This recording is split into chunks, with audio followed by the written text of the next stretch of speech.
అనుదిన వాక్య ధ్యానము. ఈరోజు పాఠ్యభాగము లూకాసు వార్త 11వ అధ్యాయము. ఆయన ఒక చోట ప్రార్థన చేయుచుండెను.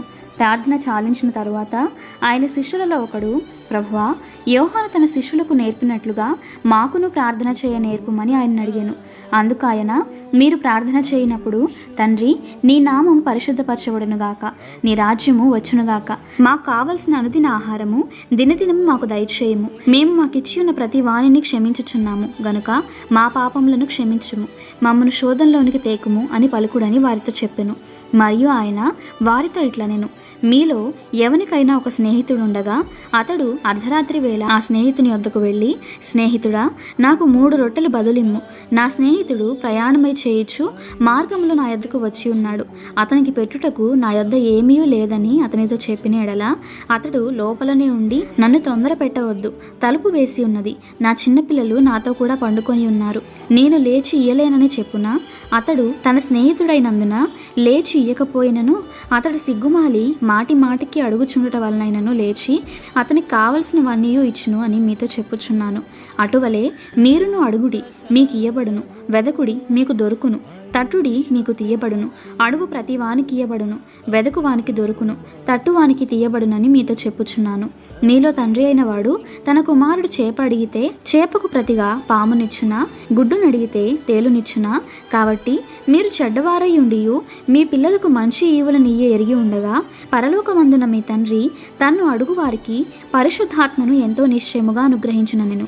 ఒకప్పుడు ఆయన మూగ దెయ్యమును వెళ్ళగొట్టుచుండెను.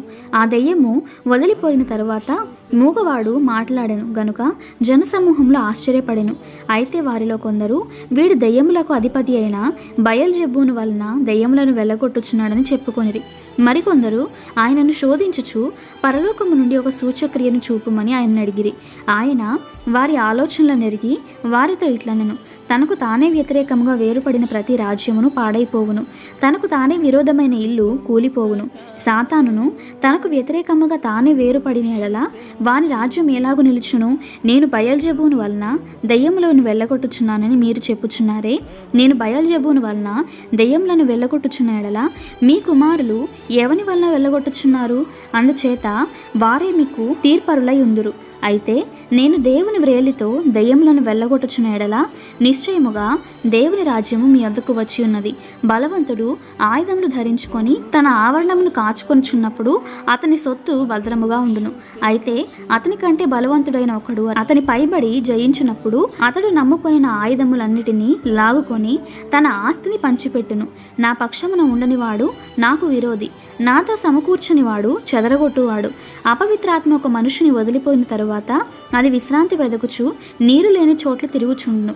విశ్రాంతి దొరకనందున నేను విడిచి వచ్చిన నా ఇంటికి తిరిగి వెళ్ళుదుననుకొని వచ్చి ఆ ఇల్లు ఊడ్చి అమర్చబడి ఉండుట చూచి వెళ్ళి తనకంటే చెడ్డవైన మరి 7 అపవిత్రాత్మలను వెంటబెట్టుకొని వచ్చును. అవి అందులో ప్రవేశించి అక్కడనే కాపురముండును. అందుచేత ఆ మనుషుని కడపటి స్థితి మొదటి దానికంటే చెడ్డదగునని చెప్పాను. ఆయన ఈ మాటలు చెప్పుచుండగా ఆ సమూహంలోనున్న స్త్రీ ఆయనను చూచి, నిన్ను మోసిన గర్భమును నీవు కొడిచిన స్తనములను ధన్యములైనవని కేకలు వేసి చెప్పగా, ఆయన, అవును గాని దేవుని వాక్యము విని దానిని గైకొను వారు మరి ధన్యులని చెప్పెను.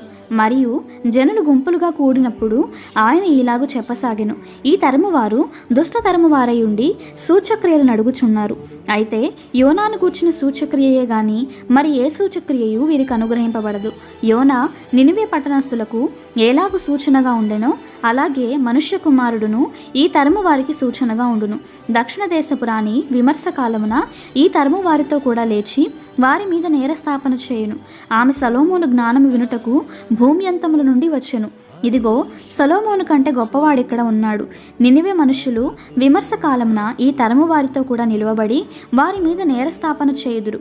వారు యోనా ప్రకటన విని మారు మనస్సు పొందిరి. ఇదిగో, యోనా కంటే గొప్పవాడిక్కడ ఉన్నాడు.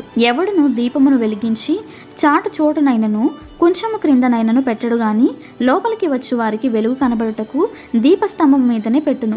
నీ దేహమునకు దీపము నీ కన్నే గనుక నీ కన్ను తేటగానుంటే నీ దేహమంతయు వెలుగుమయమై ఉండును.